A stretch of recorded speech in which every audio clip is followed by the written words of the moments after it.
Outrider Amber reporting for duty. It's a bit of a meme at this point that everyone hates this cheerful character based on her gameplay. But in reality, a lot of people are pretty attached to her, just because of her story and personality. And being one of those people, today I want to go over all the reasons you should love her, to give appreciation to a character who's frequently the butt of the joke. I'm not going to be discussing her gameplay builds or anything, but just who she is as a person. Because if there's one thing Genshin does well, it's giving us a ton of lovable characters. Needless to say, this will contain some spoilers for story quests, the Genshin Impact manga, and so on. With that said, let's get into it.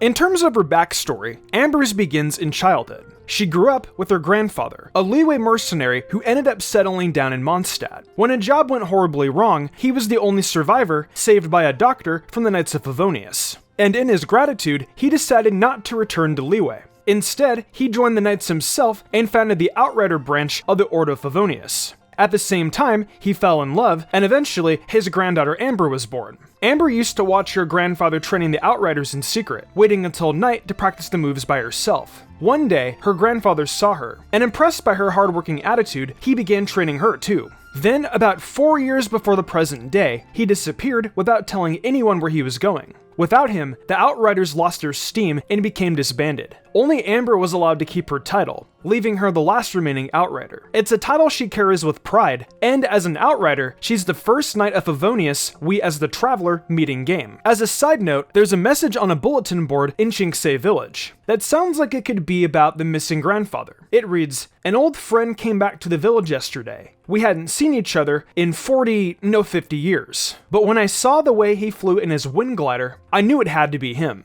The message continues that this old friend had gone to Mondstadt to become some kind of knight. He fits this profile, but we never get confirmation that it's him, so who knows?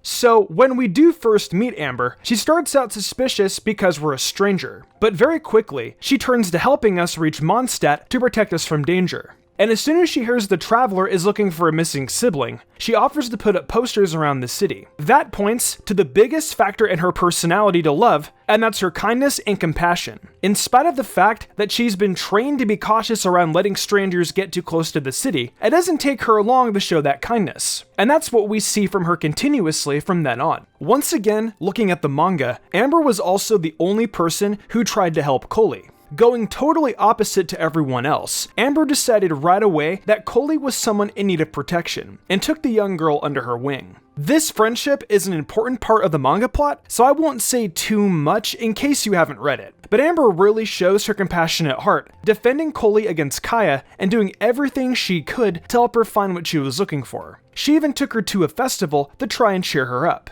which was such a sweet moment that personally made me grow to love Amber's personality more than ever. Another lovable trait is her determination. As a child, Amber had endless energy, which often got her into trouble, but she channeled that energy into her work to become a reliable Knight of Favonius to get others out of trouble. And although she acknowledges that she has a lot to do to catch up to everyone else, she never gives up and faces the challenge with a positive attitude. For example, she managed to become a champion wind glider and a great gliding teacher, in spite of the fact that she's lost her license many times over. Her attitude comes in part from her grandfather. He showed much dedication to his work that she wanted to become a strong protector of Mondstadt just like him. After his disappearance, it fell on her shoulders to prove that she was capable of filling his shoes, and become worthy of holding up the Outrider name. Being so young, she felt that she had to work hard to make others see how competent she had become. That's why she clashes with Kaya, and why she always faces challenges with enthusiasm and a positive outlook. Ultimately, she wants to make her grandfather proud. She struggled with doing that until she found the book, Wind, Courage in Winds, which she accidentally had the Traveler read during the gliding test. The book tells the story of how birds learn to fly, by having the courage to throw themselves into the wind like dandelion seeds. From this story, Amber gained the courage she needed to become the knight that she dreamed of, to forge her own path and not follow others. She was granted a vision for her strength of heart. And what we see through this story is that it's with its strength and self-belief that she manages to capture the raptor, showing the Traveler how to glide like a champion in the process. I feel like because this quest is so early on in the story, we forget too quickly what an impressive person Amber truly is. On top of that, we meet so many characters who have overcome huge obstacles in their lives, making Amber's story seem pedestrian in comparison. However, while all of Genshin feels like a big adventure, Mondstadt feels like a home base. And Amber being one of our first friends there, as well as being a frequent presence in Mondstadt events and quests, she feels like part of the family.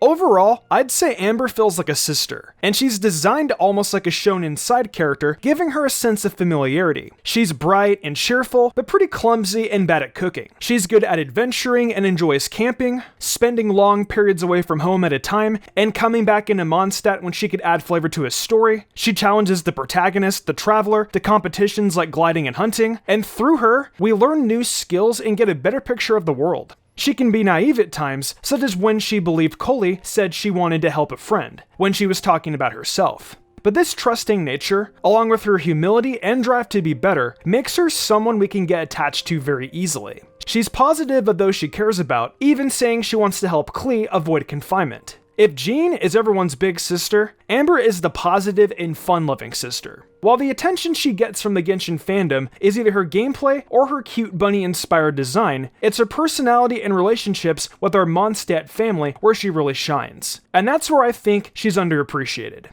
That wraps up everything I want to say about Amber. I hope I've given you plenty of reasons to love her. So leave a comment and let me know if I changed your mind about her. Or if there's something you like about her that I didn't include, leave that down below as well. Thanks for opening the Tevachinary, guys, and stick around for more Genshin content soon.